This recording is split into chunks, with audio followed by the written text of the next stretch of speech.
Isang araw, inutusan ng Diyos si Jonas na magpunta sa lungsod ng Nineveh upang balaan ang mga tao tungkol sa kanilang masasamang gawain at hikayatin silang magsisi. Sa halip na sumunod, natakot si Jonas at tumakas, kaya sumakay siya ng barko palayo sa Nineveh. Habang nasa dagat, dumating ang isang malakas na bagyo na halos wasakin ang barko.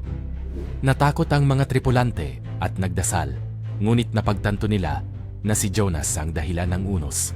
Sa kanyang sariling pagsang-ayon, hinagis siya ng mga tripulante sa dagat upang mapatahimik ang bagyo.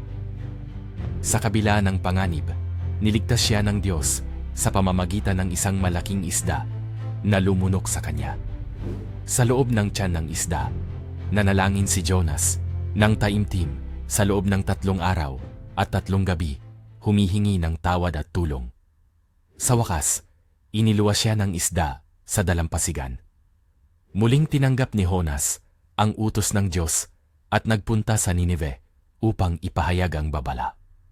Nang marinig ng mga taga-Nineveh ang babala, nagsisi sila ng taos-puso, nag-ayuno at nagbago ng kanilang mga gawi.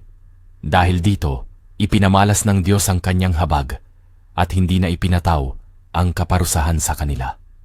Ang kwento ni Jonas ay nagtuturo sa atin na maging bukas sa pagbabago, magpakumbaba at magsisi sa ating mga pagkakamali.